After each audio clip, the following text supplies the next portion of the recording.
When did you know? Looking back, now that we're on the far side, I wonder, when did you realize that things had changed?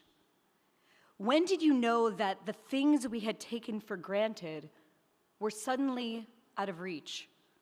That the norms that felt as certain as gravity had disappeared? That the institutions that had launched our grandparents in this country had turned hostile to our children? When did you notice that what had once been steady was now shaky ground? Did you look down to see if your own knees were the ones that were trembling? When did you realize that we were not immune from history, but living directly inside of it? When did you see that our world was actually the world of yesterday, and that a new one with far fewer certainties, one where everything is up for grabs, was already coming into being? Maybe it was September 11, 2001, when Islamist terrorists murdered 3,000 Americans. Maybe you noticed in the days afterward, as my friend Jonathan Rosen did, that an explosion of Jew hatred seemed to have ridden on the contrails of the airplanes that the jihadists had turned into weapons of mass destruction and aimed at the heart of American civilization. Or maybe it was the Second Intifada, in which everyday places, Mike's Place, Sabaro's, Cafe Moment, the Dolphinarium, became symbols for slaughterhouses, even as few of our would-be allies said their names. Or maybe it was on February 1st, 2002, when Al-Qaeda beheaded the journalist Daniel Pearl in Pakistan, as he spoke his final words, "I am a Jew. My mother is a Jew." Or maybe it wasn't until the Shabbat morning of October 27, 2018, when a neo-Nazi gunned down 11 Jews at Tree of Life in Pittsburgh while shouting, "All Jews must die." Or maybe it was the shooting 6 months later at the Chabad of Poway, because for Hannah Kay, who witnessed the murder of her mother Lori on that day, it surely was. Or maybe it was January of 2022, when a gunman held the congregants of Congregation Beth Israel in Colleyville, Texas, hostage. Or maybe it was before. Maybe it was the bombing of the Amia Center in Buenos Aires, the terror attack at the Chabad of Mumbai, the school shooting in Toulouse, or the murder of Sarah Halimi, an older woman who was thrown out of her apartment window in Paris. Maybe you don't remember, but French prosecutors decided to drop the murder charges against her killer, who had shouted Allahu Akbar, because those prosecutors said that he had been smoking weed. Maybe it was the rise of Jeremy Corbyn in England, or white supremacists marching through Charlottesville with their tiki torches. Maybe it was the anti-Semites at the helm of the Women's March, or maybe it was the social consequences you suffered when you dared to notice them.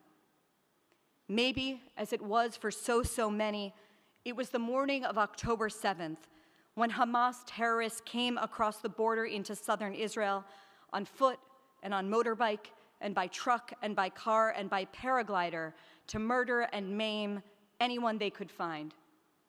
Maybe it was the fact that they had come armed with maps that had been drawn by Palestinians with Israeli work permits, who told them which home had children in it, who told them who owned a dog. But maybe even that wasn't enough. That was still over there. It wasn't here. Maybe it took until October 8th, when in Times Square, while terrorists were still roaming in Israel, people were cheering, exhilarated, jubilated at the news of Jewish death. Or perhaps it was the moral inversion in the days that followed, the Chicago chapter of Black Lives Matter using the symbol of a hand glider, a symbol of mass murder, as a sign of liberation. Or maybe it was when the heads of Harvard and Penn and MIT, who run schools that cater to the most minute of microaggressions, could not answer in the affirmative when they were asked if calling for the genocide of Jews qualified as bullying and harassment. Or maybe it was the fact that professors and Broadway producers were the ones that were tearing down posters of women and children and babies held captive by Hamas. Maybe it was after October 8th when you organized the march, and none of the people who post about being allies showed up. Maybe it was the physical attacks on Jewish students at Tulane, at the University of Pittsburgh, or at DePaul. Maybe it was the school shootings in Toronto and Montreal. Or maybe it was the now near daily assaults on the streets of Brooklyn against the most visible members of our community. But maybe it was more subtle than that. Maybe it was the quiet purging of proud Jews, like the novelist Alyssa Albert, who refuses to be quiet about Israel, from the arts, from museum boards, from human rights groups. Maybe it was watching what your children were learning in their ethnic studies class about Israel and about the history of the Jewish people. Maybe it was the mobs that gathered outside of Michael Rappaport's show in Chicago, calling him a racist Zionist, or the venue in Chicago that canceled a Matisyahu concert because they claimed they couldn't guarantee his safety.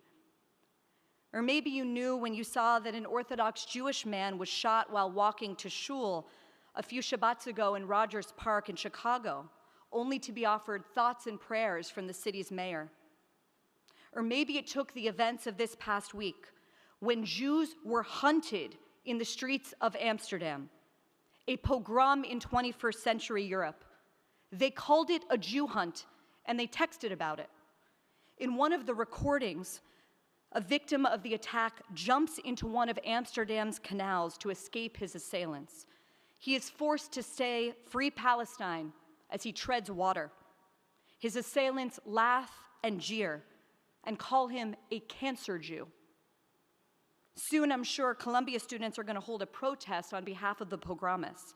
And if that seems like an exaggeration, consider the fact that yesterday, on Veterans Day, a group of them were camped out on the quad holding a memorial service for Sinwar. Now, perhaps at the time, each one of these discrete events felt like a nightmare or a flu, something terrible to be endured until in good time it would pass, until things would go back to normal, as they surely would. But those in this room whose parents or grandparents fled Tehran and Moscow and Beirut and Baghdad, they knew better. The Persians, the Russians, the Cubans in our community, they never didn't know. And that is because they come from a world where to be Jewish required knowing. They understood tyranny and threats to freedom because they had lived it. And they have been alive to the threats against us and against liberty that left too many comfortable American Jews sleepwalking over the past decades.